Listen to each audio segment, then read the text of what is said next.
Hello and welcome back to the channel, or hello if you are a first time viewer. So as promised, the David Bowie Rock and Roll Star box set has arrived. Came about 6 or 7 days ago, came nice and early, so thank you to Rarities UK, did a great job there.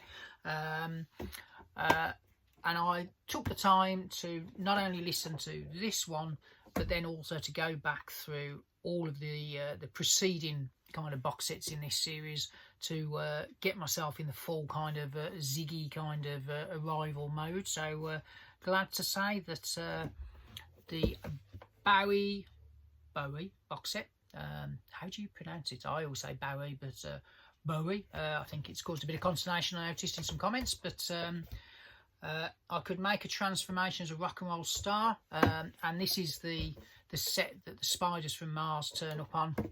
I think having listened to all of the preceding box sets and the demos discs and the outtakes, that the arrival of Mick Ronson was absolutely key to giving David the if you like, the confidence boost that he needed to transform himself into what we all know and love. And the Ziggy album is from 1972. He'd spent about 3 years after Space Oddity trying to get a follow-up that sold something, and when you read the books on these, he was contemplating just becoming a songwriter and giving his songs away to others, things like Oh You Pretty Things to Peter Noon, and fortuitously good sense prevailed. He stuck at it, and the 3 years from the Conversation Piece box set to this one, the growth is just phenomenal to kind of wade your way through. So what I'm going to do, I'm going to show you the box set. There's been lots of unboxings already on this. I was taking the time to actually try and listen to it so I could talk about it, and my setup isn't really particularly good at the moment for doing unboxing videos, so that's something I'll have to maybe invest in. But I tried a camera angle and you'd have been looking at it a little bit like that, so yeah, it wasn't the best. So what do you get if you purchase this? I think it's around about the £150 mark, which is a tad expensive, but you get 5 discs and a Blu-ray. I managed to get it on pre-order through, as the aforementioned, Rare Raves, for just over the 100. They got a bit of a deal or something for first orders, so they took a percentage off, but they were considerably cheaper than everywhere else. But I think they do that, and then once they sell so many, they stop offering it. But yeah, no faults there. As I say, I'm quite lazy sometimes and just go through the big companies that we all know and use, so that's a lesson to me to maybe shop around a bit more in future. So there you go, Rock and Roll Star, nice big glossy book. I do like this kind of high gloss kind of finish. It looks very good on the cameras, doesn't it? But, yeah, so yeah, that's the outer box. Originally stuck on the back, there's like a track list and some information about what you get, and little things, you know, go a long way, but that actually fits in the box, so you don't have to crumple it all up or anything like that, so that's good.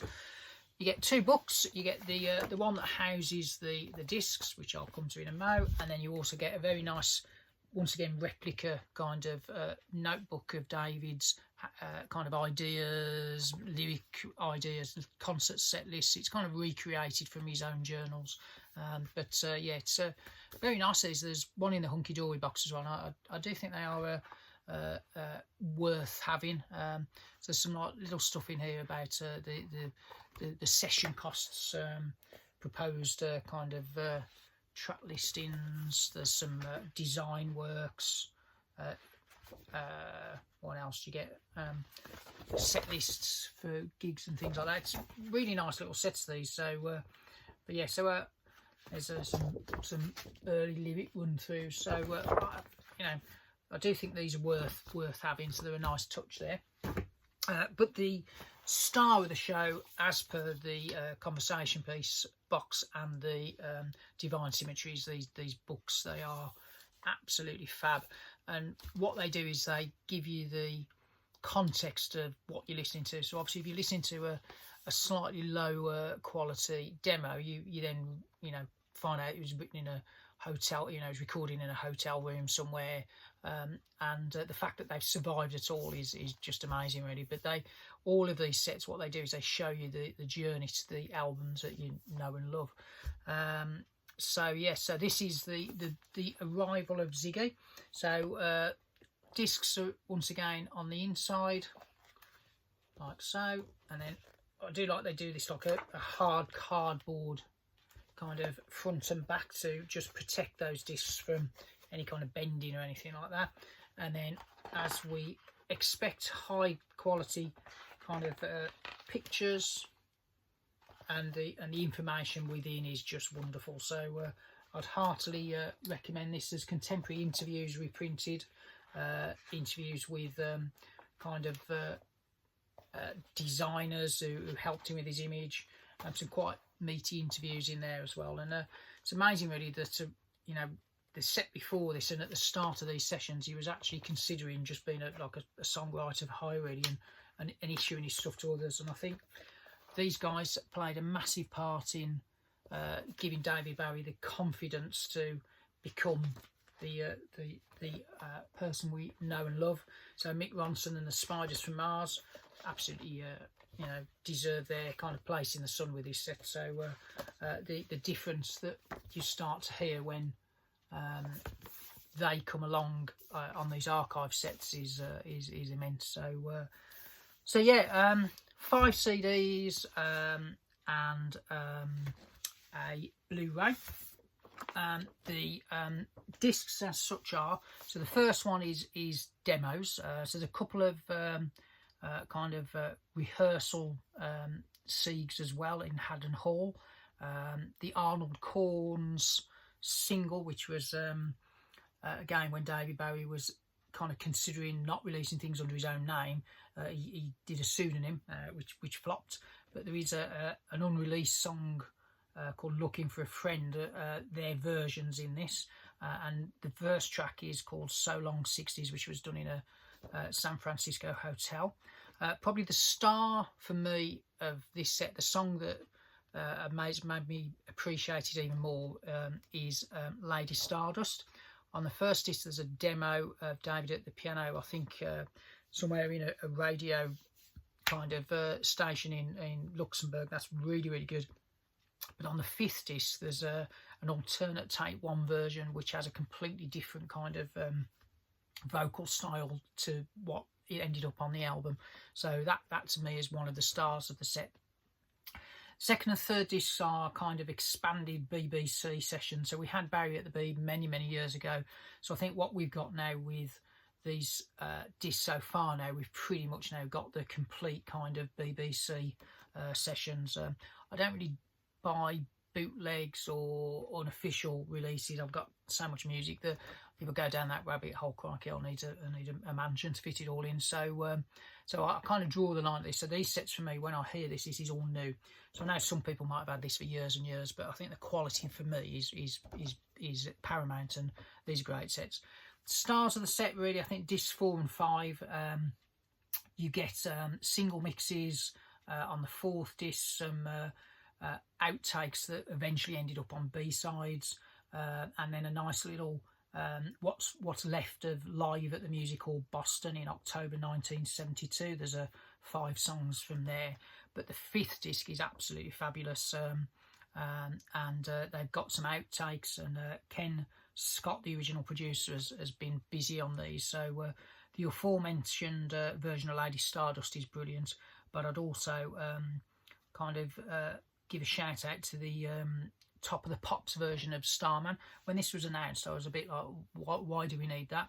And it's actually unique because it's got a totally different kind of ending, and it's almost like a new version of that song, which is obviously fab, isn't it? And also the final track is a early version of I Can't Explain by The Who, which eventually a couple of albums later turned up on the Covers album Pin-Ups, but this version is really, really good. It's quite a meaty thing. The main album is only on the Blu-ray. There's no new mix of Ziggy Stardust or anything like that, which I suppose could be perceived as a slight negative, but again, I think they took the view that the mix that they did for the 5 years box set is as good as they want it to be, so they've not done any further kind of remixing at all. great set. This and the conversation piece, Width of a Circle, and Divine Symmetry, you've now got a really lovely kind of archive collection of those early years where he struggled after the success of Space Oddity to find his feet, and you go from the kind of folky kind of stuff at the start to a rock and roll star at the end. So really good sets. I'd also point out that for those who are of a vinyl kind of persuasion, this is absolutely fab. This is just a single disc, if you like, best of the box, called Rock and Roll Star. There you go, get the camera glare off there. That's the track listing. So this is, as I say, the 5th disc is probably my favourite in this set, and this really takes everything from there. So I'll just blast through the track listing for you. Hang On To Yourself, an early Ziggy session take. Star, take 5, that's really good. The aforementioned Lady Stardust take 1 alternate version, that's one of my favourite things on the box set. Shadow Man, the Ziggy version. The Superman, the Ziggy version. Holy Holy, the Ziggy version, alternate mix, and then an alternate mix of the old Chuck Berry Round and Round, which eventually was a B-side. Second side's got Velvet Goldmine, the Ziggy version of Looking for a Friend, and then a new song called It's Gonna Rain Again, which I think I don't recall hearing before. As I say, I don't do bootlegs and things, so that's kind of more of a hunky-dory style song, so interesting to listen to. Sweet Head Again, that was been on the Ryko reissues, I think, but that's this is a new mix, and that's another kind of interesting outtake. As I said before, the Starman Top of the Pops version, well worth having. An alternate version of John O'Malley Dancing, which is that strange kind of Ziggy zingle that he went time and time and again to try and get that right. So and then it finishes with the I Can't Explain. So the brilliant set, the genius of Mick Ronson shines through when he arrives in these sets in the Bowie story. It's you can see the heads up that it gave him. So yeah, delighted to have it. There's a little insert as well in it for the anniversary edition of Mick Rock's photo book. So but yeah, can't complain. Brilliant set. Well happy. I don't know where they're going to go next. Obviously Lad Insane is the next studio album, but I've got the 40th anniversary here, and I also had the Ryko edition, and there's no extra material on that, so I don't know what's hanging around that they're going to do. So I don't know whether they're going to combine it with pin-ups, who knows. But yeah, thank you to the Bowie Camper. Brilliant box set. Really enjoyed this. For those that are unsure, I'm on Spotify under the channel name Gav Axman Spins, and I've done like a playlist of what's in my opinion the cherry picks from the 4 boxes. I've ignored the BBC stuff, just gone for the demos, the outtakes, alternate mixes, and I've done a little thing, and a wonderful sets, and I think we're lucky to have them. So thank you to the Bowie Camp, and thank you for watching. If you enjoyed the video, like, subscribe, all that stuff, and hopefully see you on the next one.